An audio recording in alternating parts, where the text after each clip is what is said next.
Another round of 20s along and north of the interstate corridor. We bottomed out at 25 this morning, 29 for tomorrow morning. So not quite as cold, but still plenty cold enough to make sure to take those preparations, people, pets, and plants, and then also bundle up the kiddos for that morning bus stop. You can see 27 maybe as far as we go down in southwestern Mississippi, closer to the coast, right at that freezing mark for Morgan City, still well below where we should be this time of year, which is 43 degrees. So again, we're taking care of people, pets, and plants. If you've got the pipes wrapped, you might as well keep them wrapped through at least tomorrow morning. But if you didn't have pipe issues this morning, unlikely you're going to have pipe issues for tomorrow morning. Duration of freezing temperatures anywhere from 2 to 8 hours. 2 hours obviously closer to the coast, 8 hours as you go farther north towards counties in southwestern Mississippi. So your pinpoint forecast for tomorrow, we are expecting an increase in cloud cover tomorrow, but actually starting a warming trend by the time we get towards the afternoon. So that 29-degree low temperature right around 7 a.m.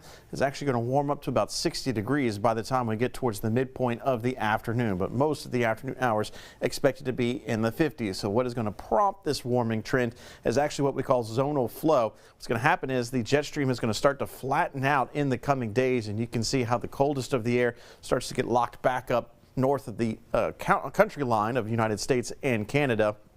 So for us, the zonal flow means the jet stream moves more west to east across our area. So instead of those dips allowing for those colder temperatures to drop south, we just deal with consistently mild air. Now we are going to get a little bit of a dip here in the jet stream according to the upper air pattern as we get towards Thursday. So this is actually going to drag a cold front across our area late Thursday into Friday. Could actually trigger a few showers in our forecast if we can get some moisture returned back. Dew points right now are in the teens, which is very, very dry air here at the surface. But look what happens as quickly as we see that dip in the jet stream, it starts to flatten out once again. So we're back to zonal flow in the weekend, heading into the week of Christmas, and maybe by the time we get towards that, notice how we got this building ridge here, starting to see some warmer air beginning to push up towards the north. So we could be even seeing a warming trend heading into Christmas itself. So it does not look like it's going to be feeling very winter-like, at least as it stands right now for Christmas, but the long-range pattern 10 days out as we're looking towards Christmas Day, still a little bit muddy in terms of the overall temperature profile.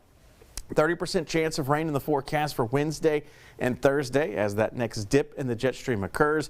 As we look towards the early point of next week, could also introduce a slight chance of rain. That is if we start to see some moisture return and temperatures maybe climbing towards 80 degrees. That could spark off a shower or two. So here's rainfall timing for that 2-day stretch between Wednesday and Thursday. Scattered in nature in terms of rain chances. Best opportunity will be Wednesday afternoon and then Thursday evening. We think Thursday night is when the front is going to be working its way through, so that'll help trigger whatever moisture is left over, but then we'll have that drier air start to move back in. Not impressive in terms of rainfall totals, though. You can see anywhere from 1/100 of an inch to maybe 1/4 of an inch of rainfall expected, and maybe even completely dry weather could be possible across our area as we look towards these next rounds of rain, which are, again, very, very minimal. So because of that, impacts are going to be very low in terms of any weather issue we're going to see over the next 5 days. So for tomorrow, obviously we've got the cold in place with that light freeze, but that's really not much to worry about. We're going to be watching for the people, the pets, and the plants. No major additional